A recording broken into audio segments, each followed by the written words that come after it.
ولا تزوجوهن لأموالهن فعسى أموالهن أن تطغيهن তোমরা শুধুমাত্র নারীর সম্পদ দেখে বিবাহ করবে না, কেননা ফাসা আমওয়ালুহুন্না আন তুতগিয়াহুন্না, এই সম্পদ তাদেরকে তোমাদের অবাধ্য করে দিতে পারে।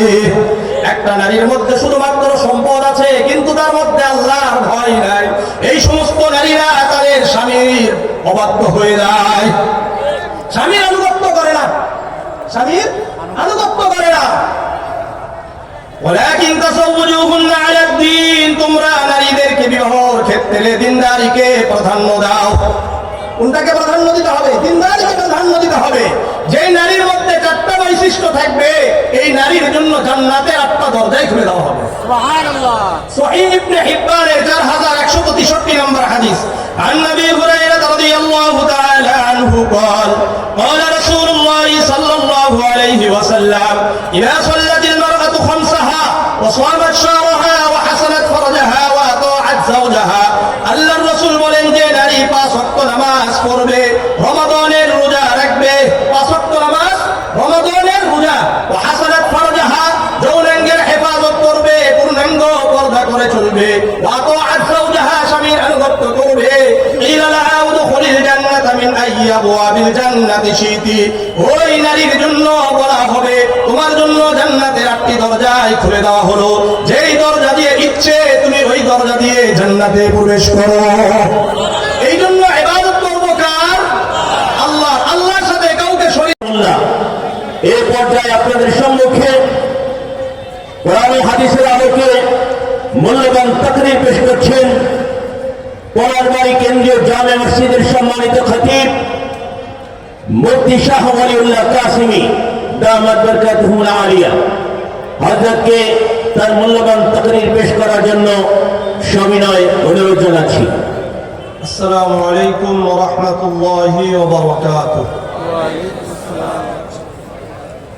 আলহামদুলিল্লাহি রাব্বিল আলামিন الرحمن الرحيم مالك يوم الدين إياك نعبد وإياك نستعين اهدنا الصراط المستقيم صراط الذين أنعمت عليهم غير المغضوب عليهم ولا الضالين إن الله وملائكته يصلون على النبي يا أيها الذين آمنوا صلوا عليه وسلموا تسليما اللهم صل على محمد وعلى آل محمد كما صليت على إبراهيم وعلى آل إبراهيم إنك حميد مجيد اللهم بارك على محمد وعلى آل محمد كما باركت على إبراهيم وعلى آل إبراهيم إنك حميد مجيد الحمد لله। কিছুই নাই, একটা কথা মনে রাখবেন, মুসলমানদের বিজয় হবে আমলের মাধ্যমে। আমল ছাড়া আপনি যতই উহা করেন লাভ হবে না। আসবে যাবে, আসবে আর যাবে। শুনেন, বিভিন্ন আমরা বিজয় দেখছি, এটা বিজয় নয়। যতক্ষণ পর্যন্ত খেলাফত কায়েম হবে না ততদিন পর্যন্ত মুসলমানদের কোনো বিজয় নাই। আর খেলাফত কায়েম হবে আমলের মাধ্যমে। ঈমান আর আমল যখন দুটো এক জায়গায় চলে আসবে তখন আমাদের দ্বারাই খেলাফত কায়েম হবে, এছাড়া হবে না। এই জন্য আমলমুখী হন। কি মুখী? আমলমুখী। যারা বাহিরে আছেন আর যারা ভিতরে আছেন তারা কি সমান? সমান নয়। সহিহ মুসলিমের 2700 নম্বর হাদিস, এটা আমাদের যেগুলো আমরা কিতাব পড়ি এটাতে আল হাদিস অ্যাপস যেটা আছে এখানে 6748 নম্বর এই হাদিসটা। عن أبي هريرة وأبي سعيد الخدري رضي الله تعالى عنهما أنهما شهدا على النبي صلى الله عليه وسلم قال لا يقعد قوم يذكرون الله আল্লাহর রাসূলের বিখ্যাত দুইজন সাহাবী আবু হুরায়রা এবং আবু সাঈদ খুদরি রাদিয়াল্লাহু তাআলা আনহুমা সাক্ষ্য প্রদান করেন আল্লাহর রাসূল সাল্লাল্লাহু আলাইহি ওয়াসাল্লাম বলেন যারা একমাত্র আল্লাহকে খুশি করার জন্য একত্রিত হয়ে আল্লাহকে স্মরণ করে আল্লাহর জিকির করে নগদে আল্লাহ রাব্বুল আলামিন তাদেরকে চারটা পুরস্কারে পুরস্কৃত করবেন। যারা ভিতরে আছে এদের জন্য কয়টা পুরস্কার? এক নম্বর ইল্লা হাফাতহুমুল মালাইকা, যারা প্যান্ডেলের ভিতরে আছে আল্লাহ তাআলার ফেরেশতারা তাদেরকে বেষ্টন করে রাখছেন। দুই নম্বর ওয়াশিয়াতহুমুর রাহমা, আল্লাহ তাআলার রহমত ঢেকে রাখছেন। তিন নম্বর ওয়ানাযালাত আলাইহিমুস সাকিনা, আল্লাহর পক্ষ থেকে সাকিনা শান্তি অবতীর্ণ হচ্ছে।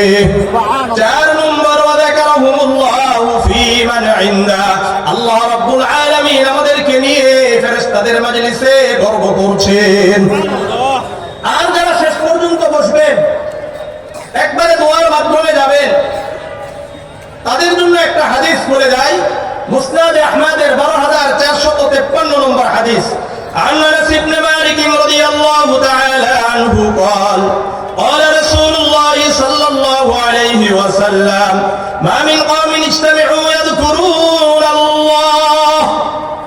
আনাস ইবনে মালিক রাদিয়াল্লাহু তাআলা আনহু বর্ণনা করেন আল্লাহর রাসূল সাল্লাল্লাহু আলাইহি ওয়াসাল্লাম বলেন যারা একমাত্র আল্লাহকে খুশি করার জন্য একত্রিত হলো লা ইউরিদুনা বিযালিকা ইল্লা ওয়াজহাহু, একত্রিত হয়ে আল্লাহকে স্মরণ করে অন্য কোনো উদ্দেশ্য থাকে না। ইল্লা নাদাহুম মুনাদিম মিনাস সামাই, আসমান থেকে একজন ফেরেশতা ঘোষণা করতে থাকে আনকুমু মাগফুরান লাকুম, তোমরা মাহফিল শেষ করে এমন ভাবে বাড়িতে ফিরে যাবে আল্লাহ রাব্বুল আলামিন তোমাদের গুনাহগুলো ক্ষমা করে দিবেন। ওয়াকাদ বুদ্দিলাস সাইয়্যাতুকুম হাসানাত, গুনাহগুলো নেকি দ্বারা পরিবর্তন করে দিবেন। কারা কারা চান যে আমাদের গুনাহগুলো ক্ষমা হয়ে যাক, গুনাহগুলো নেকি দ্বারা পরিবর্তন হোক? সবাই চান তো ইনশাআল্লাহ? এটা সবার আগে ওই যে চারটা আমলের কথা বলছে এটা মনে রাখেন, ঠিক আছে তো ইনশাআল্লাহ? আল্লাহ আমাদেরকে কবুল করেন, আমিন। আসেন জামিআ তিরমিজির 2416 নম্বর হাদিস। عن عبد الله بن مسعود رضي الله تعالى عنه قال قال رسول الله صلى الله عليه وسلم لا تزول قدم ابن آدم يوم القيامة من عند ربه حتى يسأل عن 50। আব্দুল্লাহ ইবনে মাসউদ রাদিয়াল্লাহু তাআলা আনহু বর্ণনা করেন আল্লাহর রাসূল সাল্লাল্লাহু আলাইহি ওয়াসাল্লাম বলেন কিয়ামতের ময়দানে আদম আলাইহিস সালাতু ওয়াস সালামের সন্তানেরা 5টি প্রশ্নের উত্তর দেওয়া ছাড়া কেউ এক পা সামনে অগ্রসর করতে পারবে না। তাহলে আমার সাথে বলেন কিয়ামতের ময়দানে প্রশ্ন হবে কয়টা? আবার বলেন কয়টা? 5টা প্রশ্নের উত্তর দেওয়া ছাড়া আমরা কিন্তু কেউ এক পাও সামনে অগ্রসর হতে পারবো না। এক নম্বর আন উমরিহি ফিমা আফনাহু, আল্লাহ বলবেন আমি আল্লাহ তোমাদেরকে যে জীবন দান করেছিলাম এই জীবন কোথায় ব্যয় করেছো? আমি যে তোমাদেরকে যে জীবন দিয়েছিলাম এই জীবনটা কোথায় ব্যয় করেছো? দুই নম্বর ওয়ান শাবাবিহি ফিমা আবলাহু, আমি আল্লাহ তোমাদেরকে দ্বিতীয় নাম্বার প্রশ্ন আমি আল্লাহ তোমাদেরকে যে যৌবন দান করেছিলাম এই যৌবনটা কোথায় ব্যয় করেছো? তিন নম্বর ওয়ান মালিহি মিন আইনা ইকতাসাবাহু, তোমরা কিভাবে সম্পদ সঞ্চয় করেছো, জমা করেছো? ওয়াফিমা আনফাকহু, চার নম্বর প্রশ্ন তুমি এই সম্পদ কোথায় কোথায় ব্যয় করেছো? পাঁচ নম্বর ওমাদা আমিলা ফিমা আলিমা, কতটুকু কোরআন এবং হাদিসের ইলম অর্জন করেছো, এর উপর আমল করেছো? তাহলে আমার সাথে বলেন কিয়ামতের ময়দানে প্রশ্ন হবে কয়টা?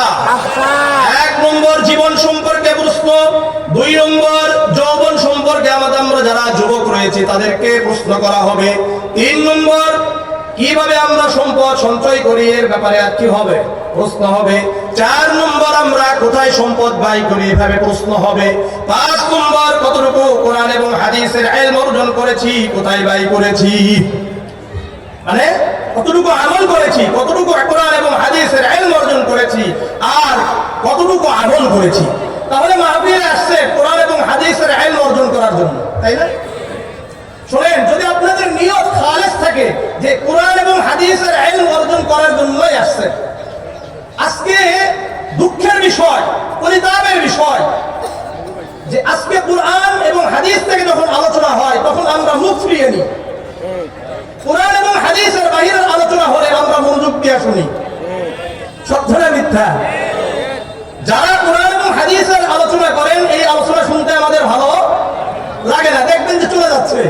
আর যখন দেখবেন এদিক সেদিকের কথা বেশি, খুব ভালো লাগে।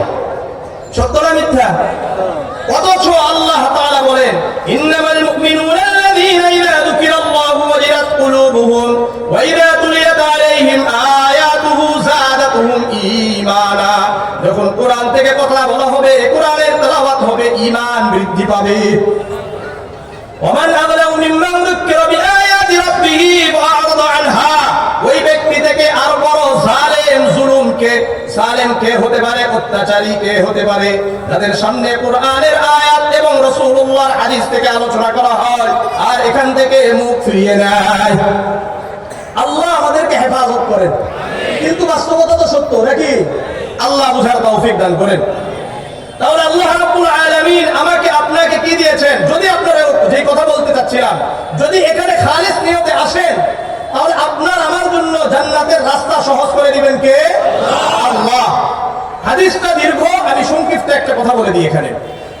সুনানে ইবনে মাজাহ 223 নম্বর হাদিস।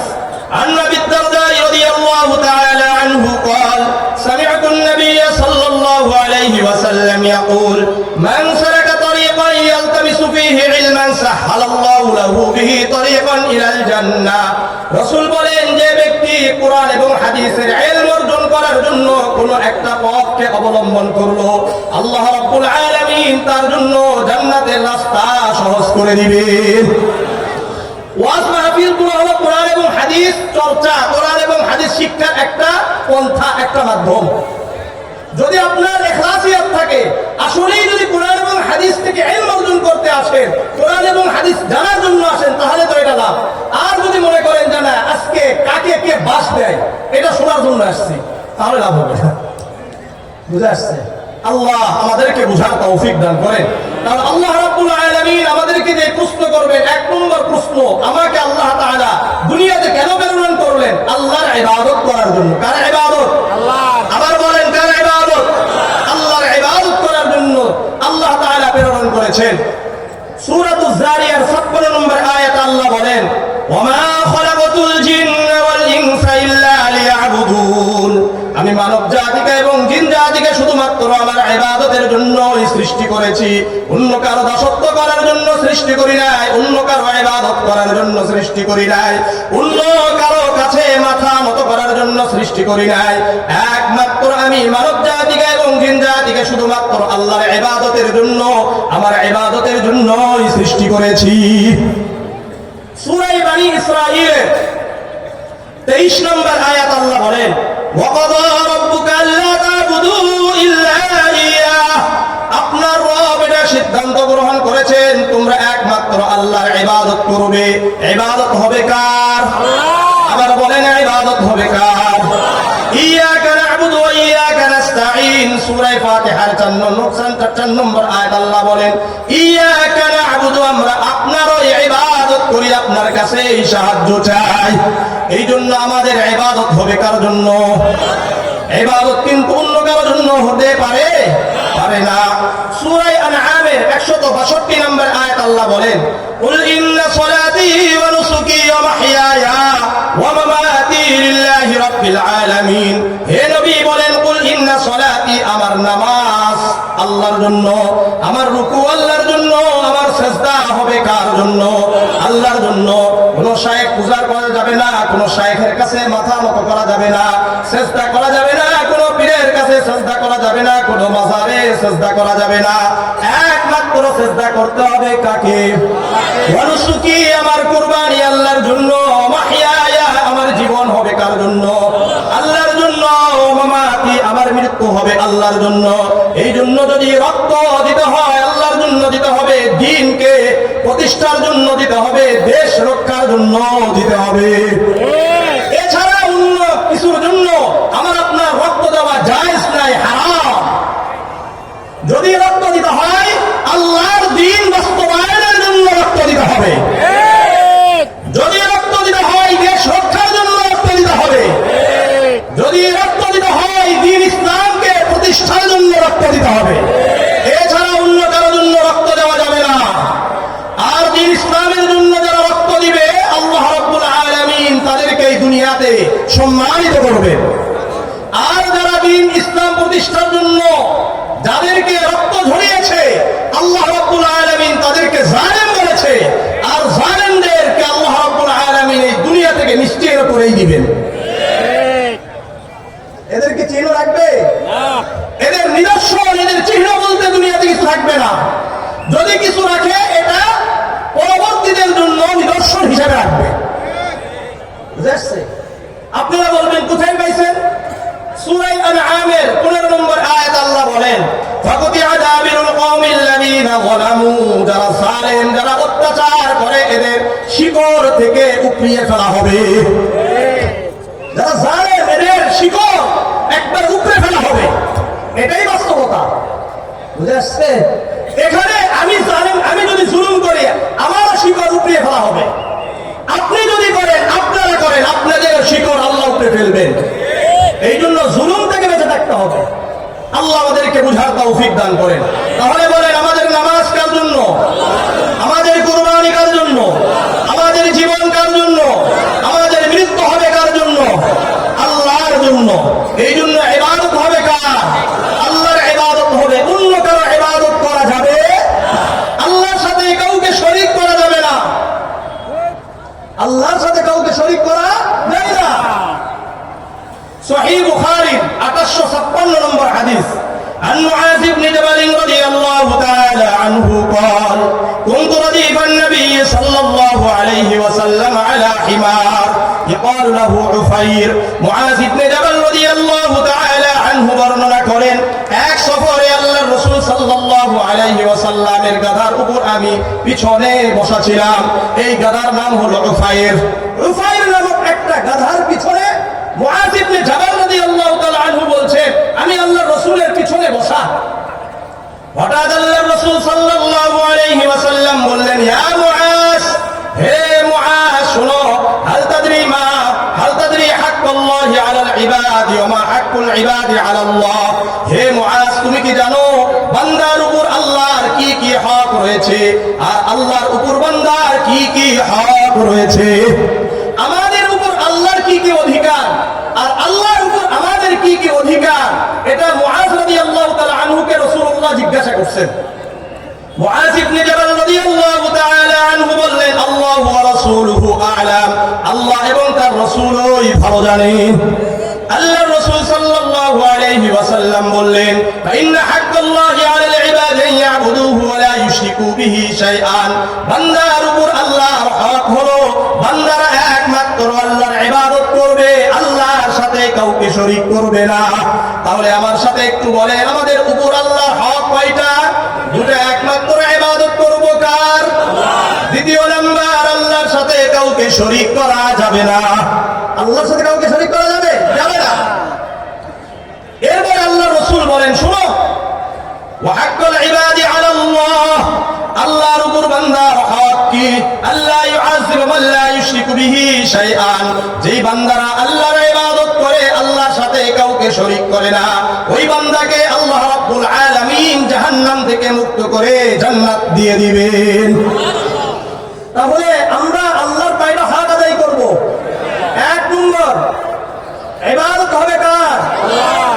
এক নম্বর ইবাদত হবে কার? আল্লাহ। দ্বিতীয় নম্বর, আল্লাহর সাথে কাউকে শরীক করা যাবে না। আল্লাহর সাথে যারা শরীক করে তাদের দুনিয়া এবং আখিরাত বরবাদ এবং ধ্বংস হয়ে যায়। এই জন্য কখনো সহিহ বুখারী ৭৬৬ নম্বর হাদিস। عن ابي هريره رضي الله تعالى عنه قال قال رسول الله صلى الله عليه وسلم اجتنبوا السبع الموبقات। আবু হুরায়রা রাদিয়াল্লাহু তাআলা আনহু বর্ণনা করেন আল্লাহর রাসূল সাল্লাল্লাহু আলাইহি ওয়াসাল্লাম বলেন, হে আমার সাহাবারা, হে আমার উম্মত, শোনো, তোমরা দুনিয়া এবং আখিরাত ধ্বংসকারী 7টি বিষয় থেকে দূরে থাকবা। কয়টি বিষয় থেকে? ক্বালু ওয়া মা হুন্না ইয়া রাসূলুল্লাহ। সাহাবারা বললেন, ইয়া রাসূলুল্লাহ, ইয়া হাবিবাল্লাহ, দুনিয়া ধ্বংসকারী আখিরাত ধ্বংসকারী 7টি বিষয় কি কি?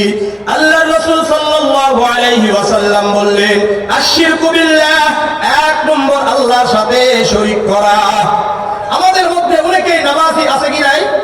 রোজা রাখে আছে কি নাই? সব কিছু করে, এরপরে আল্লাহর সাথে শরীক করে আছে আছে কি নাই? যারা গণতন্ত্র মানে এরা শিরকের মধ্যে লিপ্ত আছে। যারা সেকুলারিজম এরাও কিসের মধ্যে লিপ্ত আছে? শিরকের মধ্যে লিপ্ত আছে। ভালো করে মনে রাখেন, এগুলো সব শিরক। কারণ গণতন্ত্র এর মূল অর্থ কি? Government by the people, of the people and for the people. The supreme power is the only for the people. সকল ক্ষমতার উৎস জনগণ। এটা কি শিরক না? শিরক না, শিরক। এই জন্য ভালো করে মনোযোগ দিয়ে বুঝেন, রাসূল বললেন 1 নম্বর দুনিয়া ধ্বংসকারী আখিরাত ধ্বংসকারী হলো শিরক। 1 নম্বর কি? শিরক। 2 নম্বর ওয়াসিহরু, জাদু টোনা করা। আমাদের এলাকার মধ্যে জাদু টোনা আছে কি নাই? জাদু টোনা মূলত হিংসা থেকে আসে। কোথায় থেকে? হিংসা থেকে। অথচ আমাদের মধ্যে হিংসা আছে কি নাই? হুজুরদের মধ্যে হিংসা কম আছে, টুপিওয়ালাদের মধ্যে হিংসা বেশি না কম? আমার মধ্যে বেশি, মানে আমাদের মধ্যে বেশি। আমার কথা বলতেছে। আল্লাহ তাআলা হিংসা থেকে আমাদেরকে বেঁচে থাকার তৌফিক দান করেন। সুনানে আবি দাউদে 4903 নম্বর হাদিস। عن ابي هريره رضي الله تعالى عنه قال قال رسول الله صلى الله عليه وسلم اياكم والحسد فان الحسد ياكل الحسنات كما تاكل النار الحطب। আবু হুরায়রা রাদিয়াল্লাহু তাআলা আনহু বর্ণনা করেন আল্লাহর রাসূল সাল্লাল্লাহু আলাইহি ওয়াসাল্লাম বলেন, হে আমার উম্মত, তোমরা হিংসা থেকে বেঁচে থাকো।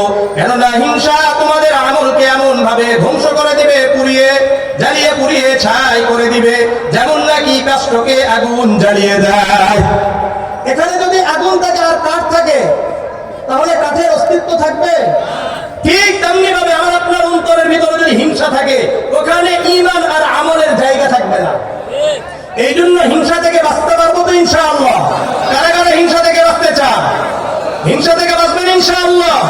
শুনেন, আপনাদেরকে বলি, রাসূলুল্লাহর সাথে কারা কারা জান্নাতে থাকতে চান? যারা যারা রাসূলুল্লাহর সাথে জান্নাতে থাকতে চান, আপনাদের কাছে একটা আমলের কথা বলে যাই, করবেন? সবাই করবেন তো ইনশাআল্লাহ? কঠিন আমল একটা। জামিআ তিরমিজির 2678 নম্বর হাদিস। عن انس بن مالك رضي الله تعالى عنه قال قال لي رسول الله صلى الله عليه وسلم يا بني।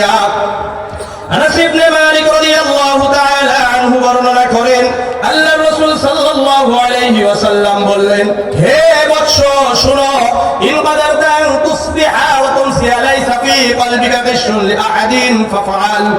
আল্লাহর রাসূল আনাস ইবনে মালিক রাদিয়াল্লাহু তাআলা আনহুকে ডেকে বললেন, হে বৎস, শুনো, ইন কাদারতা তুসবিহা ওয়া তুমসি লাইসা ফি কলবিকা গিশরুন লিআহাদিন ফাফআল। তুমি যদি সকাল এবং সন্ধ্যা এমন ভাবে অতিবাহিত করতে পারো, তোমার অন্তরে কারো ব্যাপারে হিংসা বিদ্বেষ থাকবে না, তাহলে তুমি এমন ভাবে তোমার জীবনটাকে অতিবাহিত করো। সকালটা কাটবে হিংসা মুক্ত, সন্ধ্যাটা কাটবে হিংসা মুক্ত। সকালটা কাটবে হিংসা মুক্ত, সন্ধ্যাটা কাটবে হিংসা মুক্ত। এরপরে আবার আল্লাহর রাসূল আনাস ইবনে মালিককে বললেন, ইয়া বুনাইয়া, হে বৎস, শোনো, ওয়াযালিকা মিন সুন্নতি, সকাল সন্ধ্যা হিংসা মুক্ত জীবন কাটানো এটা আমার সুন্নাত। ওমান আহইয়া সুন্নতি, এই সকাল সন্ধ্যা হিংসা মুক্ত জীবন কাটানো এই সুন্নতকে নিজের জীবনে বাস্তবায়ন করবে, আহাব্বানি, ওই ব্যক্তি আমাকে ভালোবাসলো। ওমান আহাব্বানি কানা মাই ফিল জান্নাহ, সকাল সন্ধ্যা হিংসা মুক্ত জীবন কাটানো এটা কার সুন্নত? এই সুন্নতকে যারা নিজেদের জীবনে বাস্তবায়ন করলো, এরা কাকে ভালোবাসলো? রাসূল এই সুন্নত নিজেদের জীবনে বাস্তবায়ন করার মাধ্যমে রাসূলুল্লাহকে যারা ভালোবাসলো, আল্লাহর রাসূল বলেন কানা মাই ফিল জান্নাহ, ওই ব্যক্তি আমার সাথে জান্নাতে থাকবে।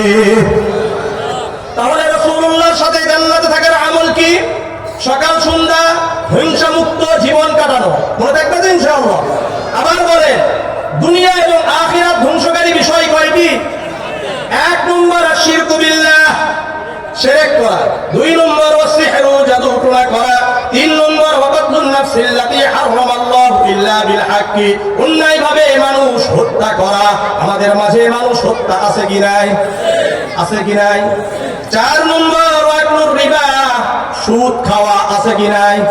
5 নম্বর ওয়াকলু মালিল ইয়াতীম, ইয়াতীমের মাল আত্মসাৎ করা আছে কি নাই? বাবা মারা গেছে, ছোট ভাই বোনের মাল আত্মসাৎ করে, এরকম আছে কি নাই? ভাই মারা গেছে, ভাতিজা ভাতিজির মাল আত্মসাৎ করে, এরকম আছে কি নাই?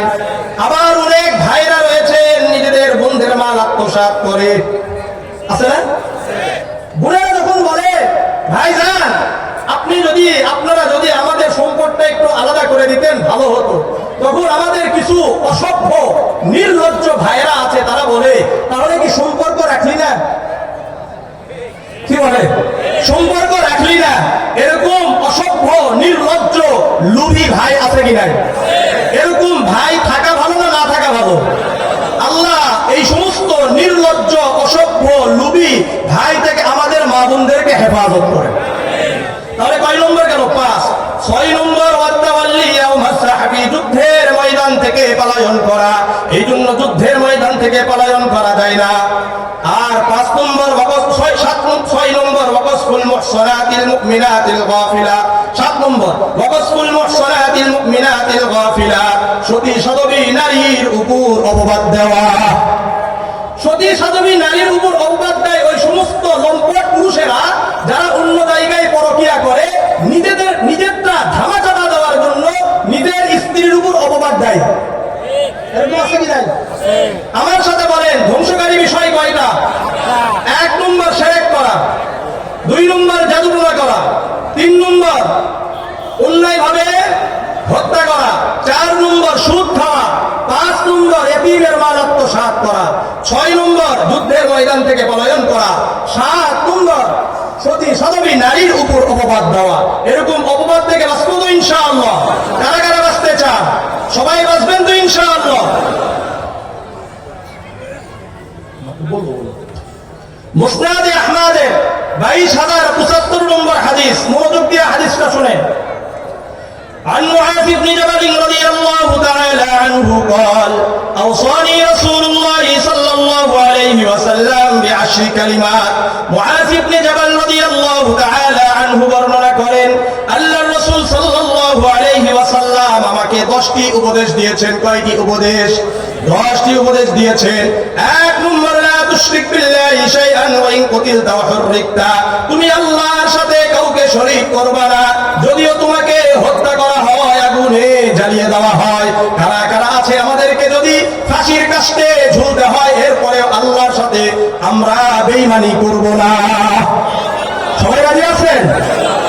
আল্লাহর সাথে কাউকে শরীক করা যাবে না, যদিও আমাদেরকে আগুনে জ্বালিয়ে দেওয়া হয়, ফাঁসি দেওয়া হয়, অথবা আমাদেরকে হত্যা করা হয়, আমরা আল্লাহর সাথে কখনো শরীক করব না। মনে থাকবে তো ইনশাআল্লাহ? সবার মনে থাকবে? আল্লাহ আমাদেরকে কবুল করে এগুলো। তাহলে আমাদের জীবনকে আল্লাহ রাব্বুল আলামিন জিজ্ঞাসা করবে, এই তোমরা কি শিরক করছো কিনা? কিয়ামতের ময়দানে আমরা বলবো যে না না, আমরা শিরক করি নাই।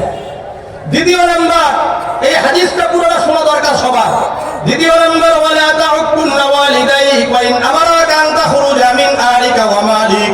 রাসূল বলেন, এই মুআয ইবনে জাবাল শোনো, ওয়ালা তাউকুন্না ওয়ালিদাইক ওয়া ইন আমারাকা আন তাখরুজা মিন আহলিকা ওয়া মালিক, তোমার বাবা মা যদি তোমাকে বাড়ি থেকে বের করে দেয়, সম্পদ থেকে বঞ্চিত করে, এরপরেও পিতা মাতার অবাধ্য হতে পারবা না। আমাদেরকে যদি আমাদের পিতা মাতা সম্পদ থেকে বের করে দেয়, আমাদেরকে যদি বাড়ি থেকে বের করে দেয়, এরপরেও কি পিতা মাতার অবাধ্য হওয়া যাবে? পিতা মাতার অবাধ্য হওয়া যাবে না। ভালো করে মনোযোগ দিয়ে বুঝেন, যারা পিতা মাতার অবাধ্য হবে, বড় আলেম হলেও এরা জান্নাতে যেতে পারবে না। এদের দিকে আল্লাহ তাআলা কিয়ামতের ময়দানে তাকাবেন না। 2562 নম্বর হাদিস। عن سالم بن عبد الله عن أبيه قال قال رسول الله صلى الله عليه وسلم ثلاثة لا ينظر الله عز وجل إليهم يوم القيامة। সালিম ইবনে আব্দুল্লাহ তার বাবা থেকে বর্ণনা করেন আল্লাহর রাসূল সাল্লাল্লাহু আলাইহি ওয়াসাল্লাম বলেন, কিয়ামতের ময়দানে আল্লাহ রাব্বুল আলামিন তিন ব্যক্তির দিকে রহমতের দৃষ্টি দিবেন না। আমার সাথে বলেন, কিয়ামতের ময়দানে কয়জন ব্যক্তির দিকে আল্লাহ তাআলা রহমতের দৃষ্টি দিবেন না? কোন ব্যক্তি? এক নম্বর আল আকুল লিওয়ালিদাইহি, পিতা মাতার অবাধ্য সন্তানের দিকে আল্লাহ তাআলা রহমতের দৃষ্টি দিবেন না। দুই নম্বর দাইয়ুস, দাইয়ুসের দিকে আল্লাহ তাআলা রহমতের দৃষ্টি দিবেন না। আমার সাথে বলেন, দাইয়ুস ওই পুরুষ, বলেন বলেন, দাইয়ুস ওই পুরুষ যেই পুরুষের অধীনস্থ এই পুরুষের অধীনস্থ নারীরা নারীরা বেপরদায় চলাফেরা করে, পর্দায় চলাফেরা করে, গুনাহে লিপ্ত থাকে, গুনাহে লিপ্ত থাকে। কিন্তু ওই পুরুষের মাথা ব্যথা নাই, সচেতনতা নাই, উদাসীন থাকে, তার অধীনস্থ নারীদেরকে কিছু বলে না, এরকম পুরুষকে হাদিসের ভাষায় দাইয়ুস বলে। এরকম পুরুষকে হাদিসের ভাষায় কি বলা হয়? দাইয়ুস বলা হয়। উদাহরণ দিই, আমি মনে করলেন শাহ ওয়ালিউল্লাহ, আমি নামাজ পড়ি, কোরআন তেলাওয়াত করি, জিকির করি, ইমামতি করি, ওয়াজ মাহফিল করি, সব কিছু করি, কিন্তু আমার অধীনস্থ আমার স্ত্রী আছে, আমার অধীনস্থ আমার কন্যা মেয়ে আছে, আমার অধীনস্থ আমার বোন থাকতে পারে, আমার অধীনে আমার মাও থাকতে পারে, কিন্তু তারা নামাজ পড়ে না, কোরআন তেলাওয়াত করে না, পর্দা করে না, বিভিন্ন গুনাহে লিপ্ত হয়, প্রতিদিন ফেসবুকে আপলোড করে ছবি। এরকম আছে কি নাই? এই যে বিষয়গুলো করে, গুনাহ করে, এ নিয়ে আমার কোনো মাথা ব্যথা নাই, আমি উদাসীন, এদেরকে আমি বলিও না, এদেরকে আমি কঠোর ব্যবস্থাও নিই না। হাদিসের ভাষায় আমি কি? দাইয়ুস। দাইয়ুস। আমি যতই বড় মৌলবী হয়ে যাই না কেন, কিয়ামতের ময়দানে আল্লাহ তাআলা আমার দিকে রহমতের দৃষ্টি দিবেন না। নাউযুবিল্লাহ। তারা আপনাদের দিকে দিবেন নাকি? না, দিবে? দিবে না। পীর সাহেব হুজুর চরমনায়ের যদি অধীনস্থ নারীরা যদি বেপরদায় চলে, দিবে? আমাদের খতিব মুফতি আব্দুল মালিক হাফিজাহুল্লাহ অধীনস্থ নারীরা যদি বেপরদায় চলে, দিবে নাকি? না, মানে এরা সবাই দাইয়ুস, সবাই কি হয়ে যাবে? দাইয়ুস হয়ে যাবে। আর দাইয়ুসের দিকে আল্লাহ তাআলা রহমতের দৃষ্টি দিবেন না। তিন নম্বর আল মারআতুল মুতারাজ্জিলাতু, যেই নারী হয়ে পুরুষের বেশভূষা ধারণ করে, এরকম নারীর দিকে আল্লাহ তাআলা রহমতের দৃষ্টি দিবেন না। এই জন্য আপনাদেরকে বলি, শুনেন, স্ত্রী যদি আপনি আগেই দিনদার স্ত্রীকে বিবাহ করেন, তাহলে এই দাইয়ুস থেকে বাঁচা যায়। এই জন্য বিবাহের আগেই ইসলাম বলে যে তুমি দিনদার নারীকে বিবাহ করো। কোন নারীকে? দিনদার। দিনদার নারীকে বিবাহ করো। সহিহ বুখারীর 5090 নম্বর হাদিস। عن ابي هريره رضي الله تعالى عنه قال قال رسول الله صلى الله عليه وسلم تنكح المرأة لأربع: لمالها ولحسبها ولجمالها ولدينها فاصبر بذات الدين। আবু হুরায়রা রাদিয়াল্লাহু তাআলা আনহু বর্ণনা করেন, আল্লাহর রাসূল সাল্লাল্লাহু আলাইহি ওয়াসাল্লাম বলেন, একজন নারীকে চারটা জিনিস দেখে বিবাহ করা হয়। কয়টা জিনিস দেখে? এক নম্বর লিমালিহা, তার সম্পদ দেখে বিবাহ করা হয়। দুই নম্বর ওয়ালি হাসাবিহা, তার বংশমর্যাদা দেখে বিবাহ করা হয়। তিন নম্বর ওয়ালি জামালিহা, তার সৌন্দর্য দেখে বিবাহ করা হয়। চার নম্বর ওয়ালি দীনিহা, তার দিনদারি দেখে বিবাহ করা হয়।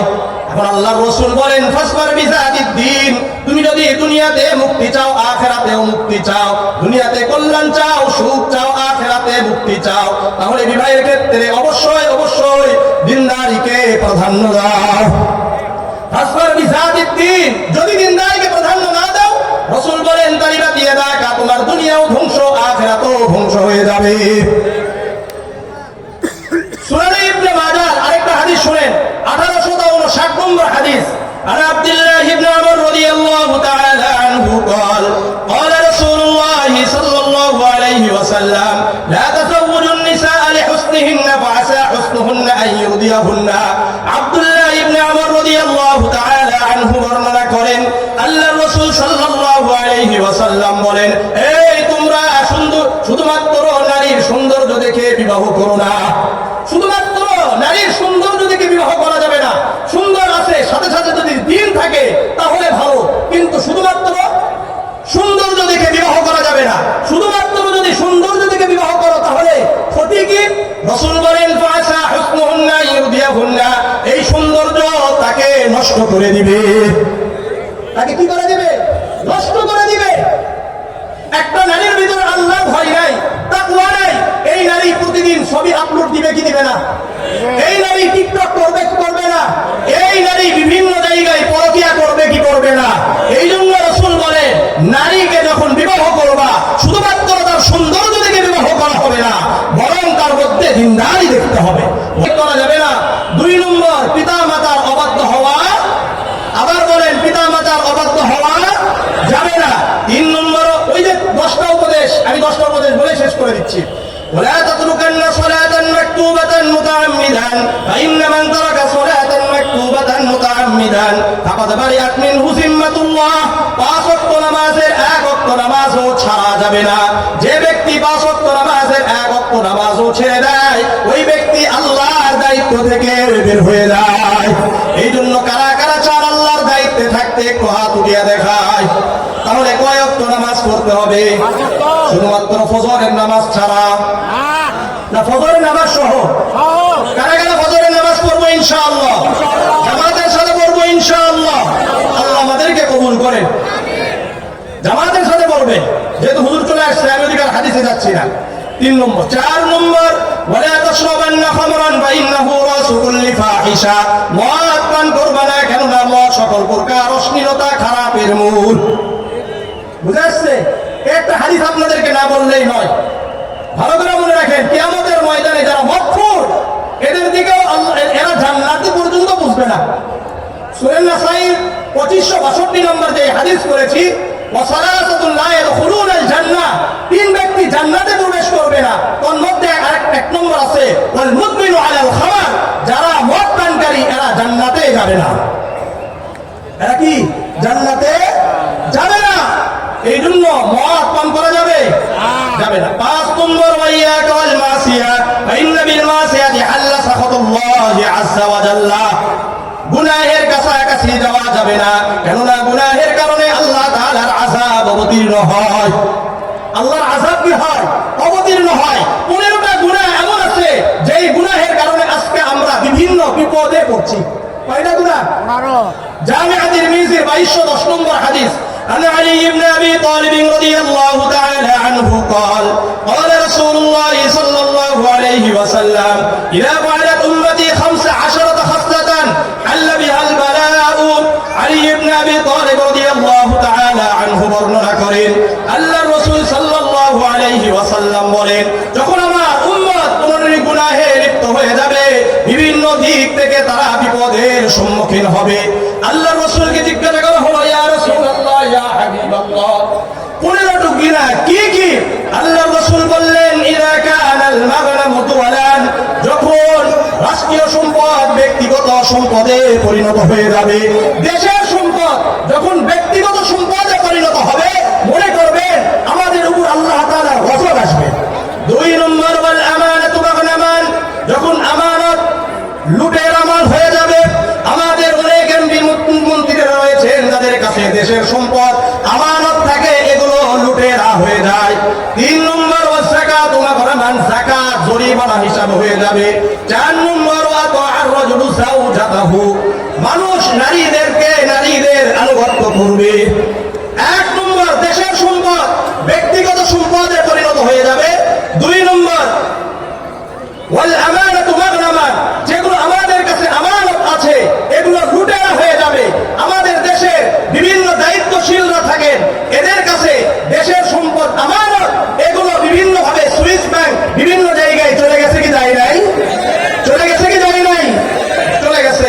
3 নম্বর, ওয়াসাকাতু মাগনামান, যাকাত এটা লুটে অর্থাৎ জরিমানা হিসাবে দেওয়া হবে।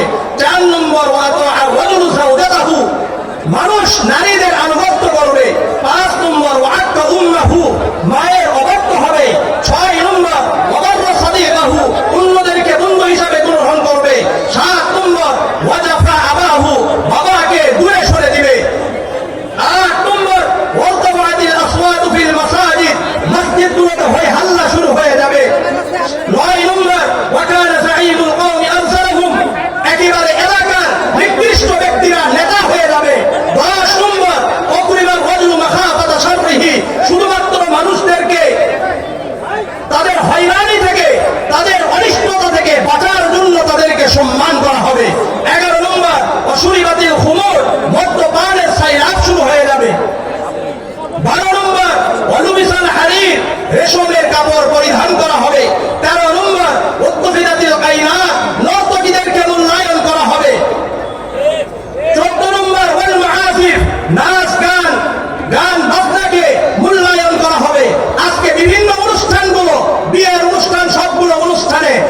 বাজনা আছে কি নাই?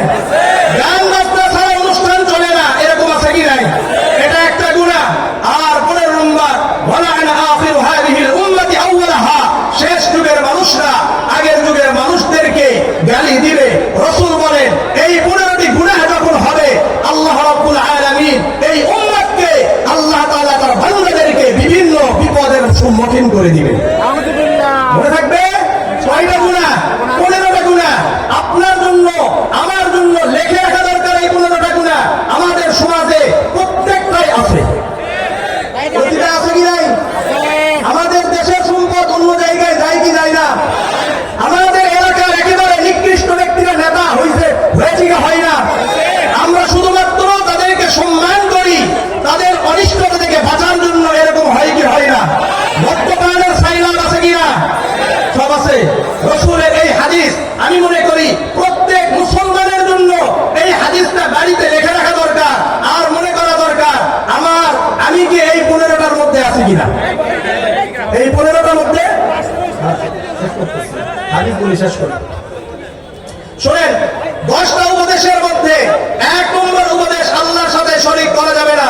2 নম্বর, পিতা মাতার অবাধ্য হওয়া যাবে না। 3 নম্বর, 5 ওয়াক্ত নামাজের 1 ওয়াক্ত নামাজও ছাড়া যাবে না। 4 নম্বর, মদ পান করা যাবে না। 6 নম্বর, গুনাহের কাছাকাছি যাবে না।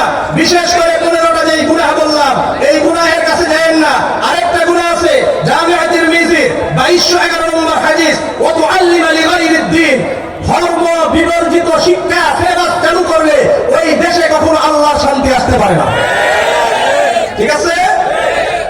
6 নম্বর, ওয়াইয়াকা ওয়াল ফিরার মিনাস সাহাব ওয়া ইনহালাকান নাস, যুদ্ধের ময়দান থেকে পলায়ন করা যাবে না যদি যুদ্ধের ময়দানে সকল মুজাহিদ শহীদ হয়ে যায়।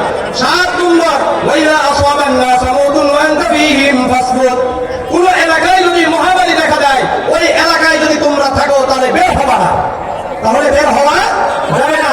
8 নম্বর, ওয়ানফিক আলা ইয়ালিকা মিন কওলিক, যথাসাধ্য পরিবারের উপর খরচ করো। 9 নম্বর, ওয়ালা তারফা আনহুম আসওয়াকা আদাবা, সন্তানের উপর থেকে শাসনের লাঠি সরানো যাবে না। আজকে কিশোর জ্ঞান তৈরি হওয়ার মূল ব্যাপারটা আমি মনে করি বাবা মায়ের শাসন আজকে সন্তানের উপর থেকে উঠে গেছে। 10 নম্বর, ওয়াকিফহুম ফিল্লাহ, সর্বদা আমরা, আল্লাহ রাসূল বলেন তোমাদেরকে, তোমাদের সন্তানদেরকে আল্লাহর ভয় দেখাইতে থাকো। এই মোট কয়টা উপদেশ? 10টা উপদেশ। তাহলে আল্লাহ রাব্বুল আলামিন কিয়ামতের ময়দানে প্রশ্ন করবেন কয়টা? 10টা। 1 নম্বরে আমাদের জীবন সম্পর্কে, এই জীবন সম্পর্কে কিছু কথা আপনাদের সামনে তুলে ধরলাম। আমরা ইবাদত করব তো ইনশাআল্লাহ। আলহামদুলিল্লাহ, আমার কাছে খুব ভালো লেগেছে যে শ্রমিকরা করেছেন। শ্রমিকদের ব্যাপারে একটা হাদিস না বললেই নয়। সহিহ বুখারীর 97 নম্বর হাদিস, عن أبي بردة عن أبيه قال قال رسول الله صلى الله عليه وسلم ثلاثة لهم أجران, 3 ব্যক্তিকে আল্লাহ তাআলা দ্বিগুণ সওয়াব দান করেন। কয়জন ব্যক্তিকে? 3 ব্যক্তিকে। رجل من أهل الكتاب آمن بنبيه وآمن بمحمد صلى الله عليه وسلم, যারা আহলে কিতাব ছিল, বনি ইসরাঈলের লোক ছিল, যারা ইহুদি নাসারা ছিল, তারা তো তাদের নবীদের উপর ঈমান এনেছে। আবার যখন মুহাম্মদুর রাসূলুল্লাহ সাল্লাল্লাহু আলাইহি সাল্লামকে নবী পেয়েছে, তখন নবী মুহাম্মদ সাল্লাল্লাহু আলাইহি সাল্লামের উপর ঈমান এনেছে। এরকম ব্যক্তিকে আল্লাহ তাআলা দ্বিগুণ সওয়াব দিবেন।